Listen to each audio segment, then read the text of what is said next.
my head. And just like the guy whose feet are too big for his bed, nothing seems to fit.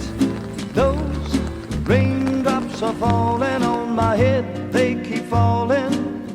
So I just did me some talking to the sun, and I said I didn't like the way